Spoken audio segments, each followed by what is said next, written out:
이재명 지사 말이 많이 나오고 있죠. 얼마 전에 저희 했던 경기 기본주택을 비롯해서 지자체에서 할 수 있는 것들은 경기도부터 먼저 시행하겠다. 지자체에서 할 수 없는 것들, 정부 차원에서 해야 하는 것들은 정부에 건의하겠다.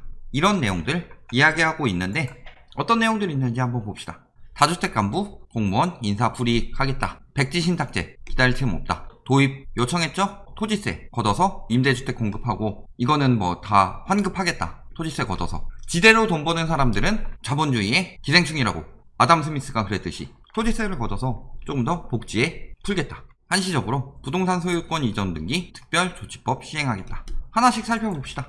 경기도에서 4급 이상 간부 1주택만 남겨라. 유바지치 때 인사 불이익을 하겠다. 4급 이상 공직자 주택 보유 현황을 보니까 30% 가까운 고위 공무원들이 다주택자다. 투기 투자하고 싶으면 공직을 맡지 말아야 한다. 돈과 권력 중 하나만 가져야 한다.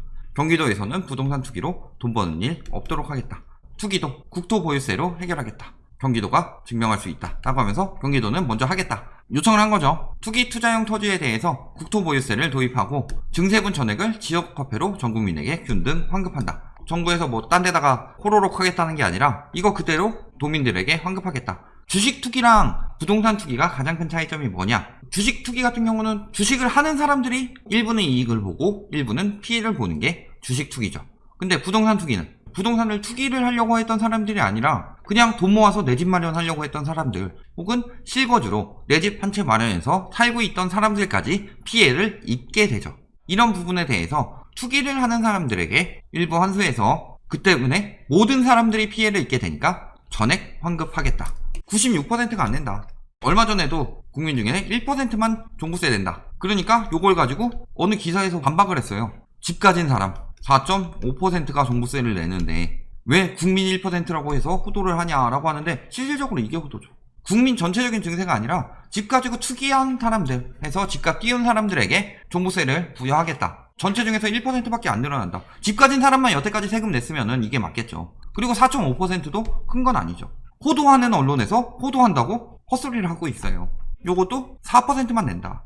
제가 얘기하는 게 뭐 내가 하면 로맨스 남이 하면 불론 해가지고 내로남불처럼 이야기한다고 하는데 내로남불처럼 이야기하는 게 아니죠. 제가 투기와 투자의 정의에 대해서는 제 나름대로 판단했을 때 이야기한 거는 그랬어요. 투자 같은 경우는 그 돈을 이용해서 같이 발전할 수 있는 경우 좋은 사업 아이템이 있다. 발전되면은 국위선양도 되고 해외에서 많은 돈을 벌어올 수도 있고 삶의 질이 발전되면서 그걸로 돈을 벌 수가 있다. 이런 경우는 투자죠. 그런데 부동산 같은 경우는 어때요? 그걸 사서 올려서 다음 사람에게 비싸게 판다. 즉 내가 이만큼의 이익을 보기 위해서 다음 사람에게 이만큼의 손해를 끼친다. 이게 투기죠. 특히 분양권 투기가 제일 심각하죠. 살지도 않은 사람이 피 붙여서 팔려고 분양받는 거 이런 걸 투기라고 안 하고 뭘 투기라고 그래요? 그럼 지가 하면 투자고 남이 하면 투기예요? 저는 그렇게 얘기하지 않았어요. 여기에 대해서 반박 의견이 있으면은 얘기해보면 되죠. 기본주택 얼마 전에 기본주택 영상 만들었죠. 그거 자세히 보시면 되죠. 역세권에 뭐 30년 장기 임대 뭐 영국 같은 경우 99년 임대주택 있죠. 요거 나중에 999년짜리 임대로 만든대요. 이런 거 해놓으면 내 집 마련을 하지 않더라도 거주 안정이 되죠. 집을 가지고 투기를 하는 사람들도 투기끼리 싸우다가 나중에 누구 한 명 손해보는 거지 실거주한테 피해 끼치고 마지막에 실거주한테 떠넘기고 빠지는 일 없어질 것이다. 점점 더 그런 얘기죠. 근데 또 이런 거 해놓으면은 난 그래도 내 집 아니니까 싫다. 뭐 이런 식으로 우리나라는 뭐 그런 게 아니다. 영국은 처음부터 그랬어요. 기본주택은 무주택 가구를 중심으로 거주 안정을 시키겠다. 그래서 여기서 뭐 30년 살다가 내 집 마련할 수 있는 여력도 만들 수 있죠. 백지 신탁제 4급 이상 도공무원 거주용 1주택 빼고 다 처분하라. 이재명 지사뿐만이 아니라 22일날 윤재갑 의원도 고위공직자 부동산 백지 신탁에서 법률안 발의했다. 주식 백지 신탁 제도와 같이 공직자가 재임 기간에 재산을 수탁 기간에 위탁하거나 보유주식 매각하는 제도, 부동산도 매각 또는 백지 신탁 제도를 도입하겠다. 사실상 공무원이란 직책 자체가 어떻게 따지면 정보를 굉장히 빨리 얻을 수가 있죠. 수원에 6.17 이후 투기과열지구 지정된다. 대전에 투기과열지구랑 조정대상지역 지정이 된다라는 것을 먼저 접할 수 있는 위치에 있는 공무원들도 있겠죠. 혹은 뭐 아예 그런 강력한 정책까지는 아니더라도 일반적인 정책에서 나오는 것들에 대해서 여기에 뭐가 좀 공원이라도 뭐 하나 들어온대 이런 것들에 대해서 먼저 정보를 접하고 그때 들어온다는 얘기 듣고서 혹은 뭐 취소된다 혹은 뭐 규제지역 지정된다 그러면은 팔아치우고 그 다음에 지정되든 말든 이런 식으로 이익 볼 수 있는 여지가 많죠. 물론 안 그런 공무원들도 있겠지만, 그리고 공무원들 뭐 특혜 받았던데, 세종 같은 경우 공무원들이 내려와서 살라고 인프라를 그쪽으로 분산하려고 특별 분양을 했더니 서울 집 두고서 혹은 뭐 분당 집 두고서 거기서 출퇴근하면서 세종 집을 갭 투기해가지고 가격 띄우고 있었다. 규제가 들어가는 거죠. 명백한 위법이다. 항상 요 언론이죠. 기득권들 옹호하는 언론에 가깝죠. 위헌 소지 다분하다. 모든 국민의 재산권은 보장된다. 공무원의 신분과 정치적 중립성은 법률이 정하는 바에 의해 보장된다. 성별, 종교, 사회적 신분 등의 이유로 차별해서는 안 된다. 성별, 종교, 사회적 신분 등의 이유로 차별하는 건가요? 합리적 이유 없이 라고 했는데 법률이 정하는 바에 대해서 보장된다고 했죠. 모든 국민의 재산권 보장한다. 공무원이 가지고 있는 주택에 대해서는 종부세 강화, 양도세나 뭐 취득세 강화, 이거 아니죠. 공무원 직책에 따른 인사고과 반영이죠. 법률이 정하는 바에 의해 보장된다. 공무원의 의무 유리한 것만 들고 왔는데 어떤 것도 있을까요?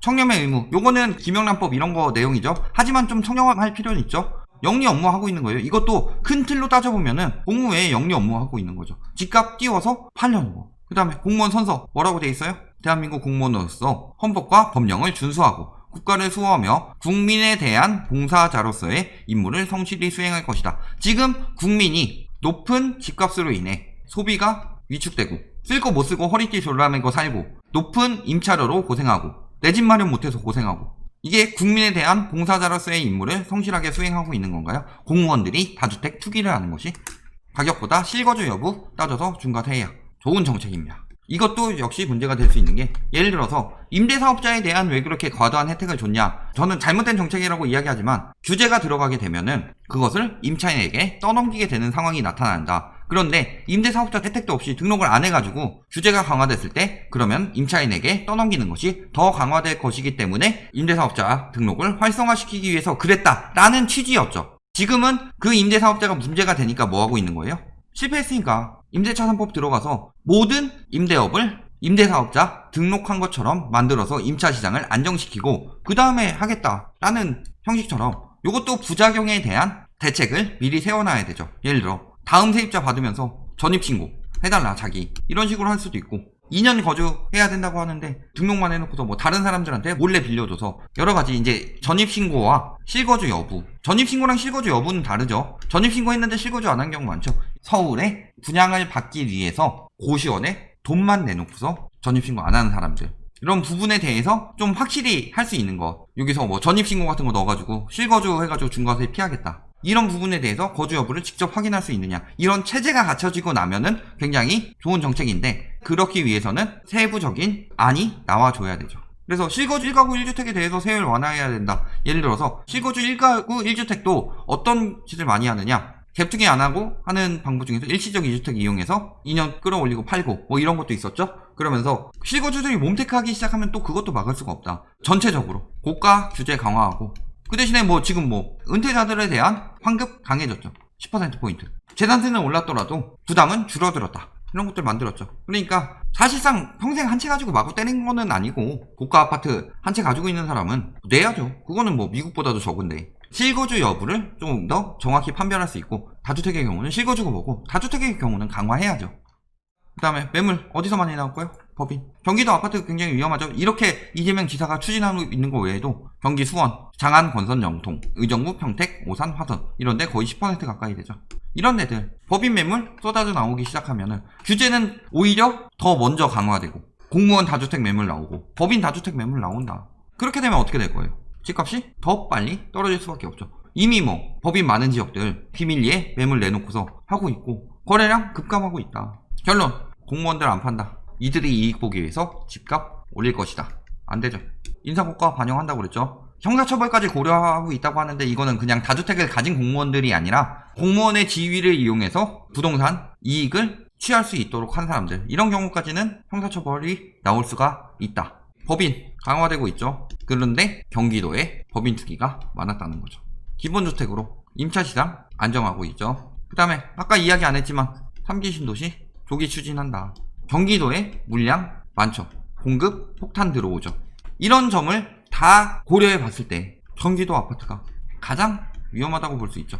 저희가 뭐 예전에 이야기했듯이 하락세는 강남이나 여기서 시작해서 서울로 퍼지고 경기도로 퍼지고 이렇게 들어간다고 했지만 진짜 본격적인 하락세는 막판에 경기도 끝물 평택이나 화성이나 경기도 아니지만 인천이나 이런 쪽 그쪽부터 제대로 된 하락세가 나타날 것이다 라고 이야기했던 것처럼 이재명 지사가 더 강력하게 추진하고 있으니까 경기도 아파트가 지금 정말 위험하다. 이 점은 꼭 알아두고 가셔야 되겠습니다.